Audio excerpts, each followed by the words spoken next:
ውድ የቻናላችን ቤተሰቦች አሁን በግንቦት ወር ስለሚሰጠው የሲኦሲ ፈተና አዲስ የወጣ መረጃ አለ። እሱን ቀለል ባለ መልኩ ምን እንደሚያስፈልግ፣ ምን ላይ መዘጋጀት እንዳለባችሁ፣ ለምዝገባው ምን እንደሚያስፈልግ በዚህ ቪዲዮ አጠር አድርገን ለማየት እንሞክራለን።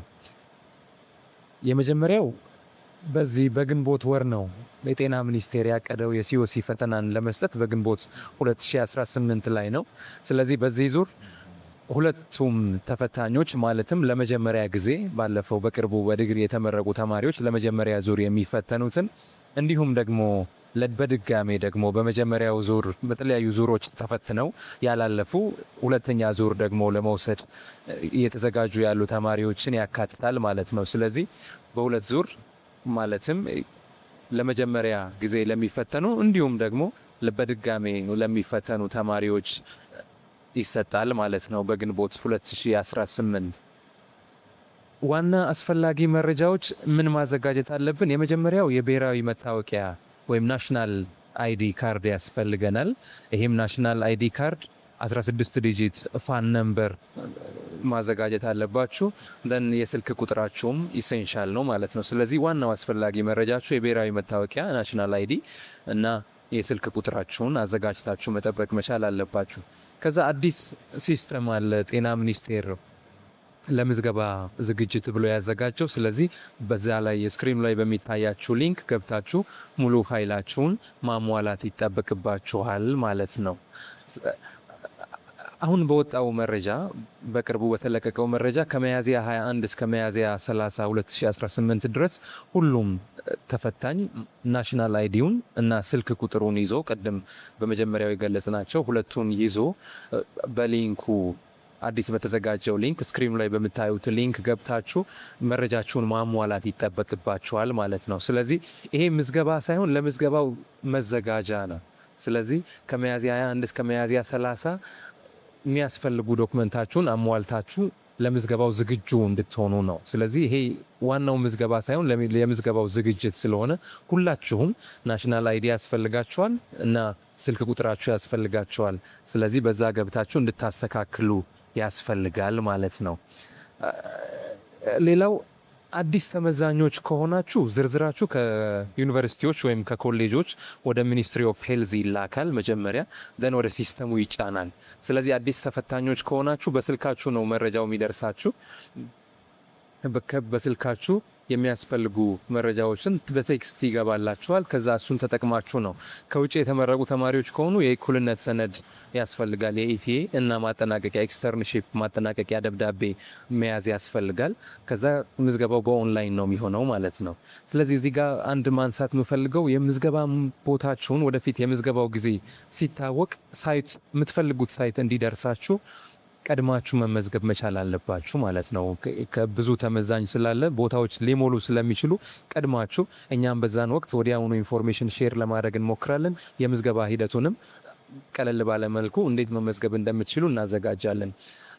ወደ ዋናው ፖይንታችን ስንመለስ አዲስ ተመዛኞች ከሆናችሁ የሚያስፈልጋችሁ ዶክመንት ምንድን ነው? መጀመሪያ ኮሌጁ ወይም ዩኒቨርሲቲው ነው መረጃችሁን ወደ ጤና ሚኒስቴር የሚልከው። ከዛ በኋላ እናንተ ደግሞ ምን ማዘጋጀት አለባችሁ? ዲግሪ ኦሪጂናል ወይም ቴምፖራሪ ዶክመንታችሁን እስካን አርጋችሁ ማዘጋጀት መቻል አለባችሁ።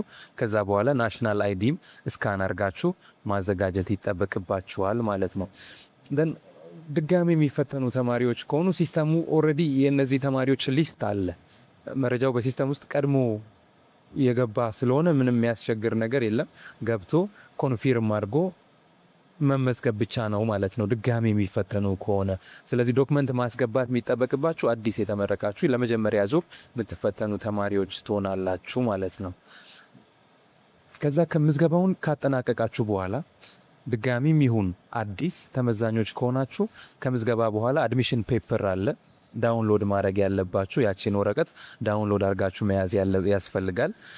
እሱን ያልያዘ ተማሪ መፈተን ስለማይችል ማለት ነው። ሁለተኛው ዩዘር ኔም እና ፓስወርድ ያስፈልጋቸዋል ወይም ናሽናል አይዲ ፋን ነምበር ያስፈልጋል። ደን የፈተና ማዕከሉን ደግሞ መቀየር በምዝገባ ጊዜ ብቻ ነው የሚፈቀደው። ስለዚህ መጀመሪያ ስትመዘገቡ የምዝገባ ፕሮግራሙ ሲወጣ ማለት ነው መጀመሪያ ቀድማችሁ መመዝገብ አለባችሁ የመረጣችሁት ቦታ እንዲደርሳችሁ። ከዛ በኋላ ደግሞ የምዝገባ ቦታውን ወይም የመፈተኛ ቦታውን መቀየር ከፈለጋችሁ በዛን ወቅት ነው እንጂ መቀየር የምትችሉት ምዝገባው ከተጠናቀቀ በኋላ መቀየር ወይም አፕዴት ማድረግ አትችሉም ማለት ነው። ስለዚህ ዋናው ፖይንት ናሽናል አይዲ፣ ዲግሪ ስካን ማድረግ ያስፈልጋል። ኦር ቴምፖም ከሆነ የተሰጣችሁ ቴምፖራሪ ዶክመንታችሁን ስካን ማድረግ ያስፈልጋል ማለት ነው። ያልተመዘገበ ተማሪ ወደ ፈተና መግባት አይችልም። ይሄ በኦቪየስ ነው። እና የሬጅስትሬሽን ነምበር የሌለው ስሊፕ የሌለው ተማሪ ወደ ፈተና ማዕከል መግባት አይችልም ማለት ነው።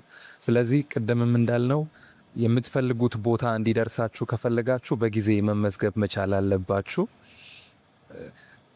ቦታው እንዳይሞላባችሁ ማለት ነው። ስለዚህ የምትፈልጉት አዲስ አበባ ከሆነ ወይም የምትፈልጉት ማንኛውም ቦታ ከተሞች ከሆነ መጀመሪያ ገብታችሁ መምረጥ መቻል አለባችሁ። ቢኮዝ ከተቀደማችሁ ኦልሬዲ የማትፈልጉበት ቦታ ሳይት ላይ ልትመደቡ ትችላላችሁ። ሰነዶችን በትክክል ማዘጋጀት፣ ቅድም ያልነውን ናሽናል አይዲ ያስፈልጋችኋል። ኦሪጂናል ዲግሪ ስካን የተደረገው ያስፈልጋችኋል፣ ወይም ቴምፖራሪ ያስፈልጋችኋል አዲስ ከሆናችሁ እና ለፈተና ደግሞ ዝግጁ መሆን ያስፈልጋችኋል ነው። እነዚህ ናቸው ዋና የሚባሉ ፖይንቶች።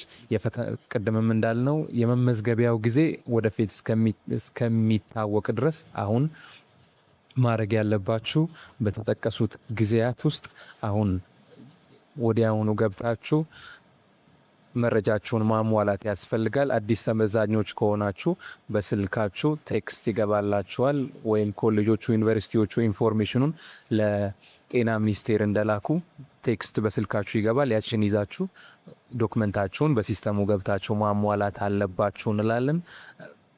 መልካም እድል እንላለን። የምዝገባው ኢንፎርሜሽን ሲለቀቅ ወዲያውኑ ሼር እናደርጋለን። እንዴት በቀላሉ መመዝገብ እንደምትችሉም ደግሞ ወዲያውኑ በሰዓቱ ወይም ጊዜው በደረሰ ሰዓት ሼር የምናደርጋችሁ ይሆናል። መልካም እድል። ለዚህ ቻናል አዲስ ከሆናችሁ ሰብስክራይብ አድርጋችሁ ኢንፎርሜሽኖቹ ወዲያውኑ እንዲደርሷችሁ ማድረግ ትችላላችሁ። እናመሰግናለን።